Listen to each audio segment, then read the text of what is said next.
Okay, we're back with another character, this time Aquaman, aka the Deep Ocean Monarch. Arthur Curry was born after Atlantean Queen Atlanta and Tom Curry fell in love. They met after she saved him whenever his boat capsized during a storm. As Arthur got older, his Atlantean traits began to manifest, so his dad took him to a Dr. Stephen Shin so they could better understand his unique biology. At the time of Arthur's graduation, Shin attempted to post his research of him, but Tom destroyed all of it except for a vial of Arthur's blood, which he took. Shin then hired Black Manta to go retrieve it, which ended with Tom suffering a heart attack from the stress and dying. So in revenge, Arthur killed who he thought was Black Manta, but was actually Manta's father. He fled after that, being taken in by his mother's royal advisor Vuko, and being made King of Atlantis as his birthright. Okay, here's the fun stuff. He was completely unfazed after swimming through lava. Can control all animals as long as they have a common ancestor from the sea. And finally, with the Spear of Poseidon, can control storms and everything they produce. Also can teleport with the spear, even to other planets. Okay, we're back with another character, this time the Flash, aka the Living Lightning Bolt. Barry Allen is a forensic scientist investigating his mother's murder to track down the real killer and clear his father's name. While in his lab, after talking to his dad and him admitting to killing Barry's mom, he starts to destroy his lab in frustration when a lightning bolt hits him and he gets doused in chemical. 3 months later, after waking up from his coma and realizing he can move at insane speeds, he decides to become a hero, the Flash. He does eventually clear his dad's name and figure out who killed his mom, the biggest menace in comics and the pettiest man ever, Eobard Thawne, the Reverse Flash. Barry is fast enough to outrun the Omega Beams and figure out a way to dodge them by phasing through a parademon. He was able to help rebuild Central City while talking to his therapist without her ever noticing him gone. And finally, something less talked about is how fast he can heal. He got impaled by the Black Flash and right after got back up. Okay, we're back with another character, this time Green Lantern, aka the Emerald Space Cop. Following in his father's footsteps, Hal Jordan became a military test pilot for Ferris Aircrafts. Though having trauma from watching his father die in a plane crash and being terrified every time he flew, he refused to give in to fear. But being kicked out of the military for attacking an officer got him demoted to an engineer fixing planes instead of flying, even though he was an ace pilot. He came across a dying Abin Sur, who chose him as his successor to the Green Lantern Corps, an intergalactic police force. Okay, this is where stuff starts getting crazy. At one point, Hal was the living embodiment of willpower and was physically made out of will. He was even able to forge a ring out of his willpower, which no other Green Lantern has ever done before.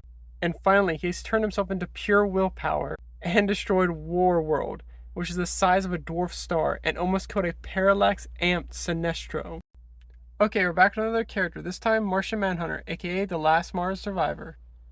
Okay, his origin's a little wonky because they changed it like Lex Luthor knew him as a child because his father abducted him through space and time, so they met as kids, but he got sent back and all memory of that is erased, so we're not talking about that. Anyway, J'onn J'onzz was a peacekeeper in the capital city of Mars, Malacandra.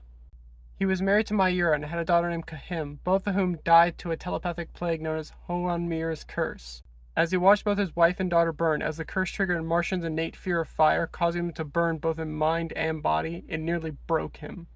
Distraught, he is pulled through space and time once again by Dr. Saul Erdel, who was experimenting with Martian tech, though when he teleported J'onn, an explosion happened. As he was dying, he asked for forgiveness for now making J'onn essentially a prisoner of Earth.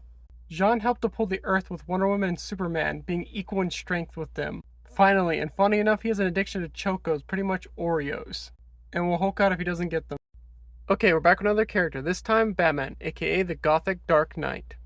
So a lot of you should know Batman's origin by now, I hope. So instead I'm going to look at his life and training up to that. Starting with the martial arts he has mastered, which is 127, including boxing, karate, savate, judo, jujitsu. Also learned Taoism, which taught him that everything is fluid and energy. Then he combined all of them into his own style. He fought for 28 hours in a pit, where a new opponent is added every hour, but they ran out of fighters. When they went to add more, the men refused, calling Bruce a demon. He applied for FBI training, getting perfect scores in everything except firearm handling. When he joined the FBI training, he only stayed 6 weeks and left because it was useless to him. Learned how to hide within a crowd and high-speed driving from a master street racer and thief. And finally, while in college, taught himself to speed read, lip read, and total recall to streamline his learning. Okay, we're back with another character, this time Superman, aka Krypton's Red Sun. Similar to the Batman video I did, go watch it. You should know Superman's origin pretty well by now, so instead I'm going to go over what makes him the most human and kind hero. What led Clark to become the man he is was the love and morals that both Martha and John Kent taught him, which would stick with him throughout his life. Batman talks about the pain he must have felt knowing his people are gone, growing up with strange powers in this new world, feeling like an outcast, but instead of despairing, he became a symbol of hope. Like when he talked a girl down from jumping to her death, telling her that she's stronger than she thinks she is. Or when, even though he was needed elsewhere, he made sure to make time for a little girl's picture. Even got Bizarro a gift for his birthday. And finally, even with all his powers and the good he has done, he shows his humanity, that he is self-conscious and he feels lonely. Yet Martha comforts him, saying it's all part of growing up, and he'll find his way. He always has. Okay, we're back with another character, this time Wonder Woman, aka the Amazonian warrior princess. Diana's origins have pretty much been combined into one, turning her creation from a statue of clay Hippolyta made into the daughter of Zeus and Hippolyta. What led Diana to come to America was her meeting with Steve Trevor after he crashed on Themyscira.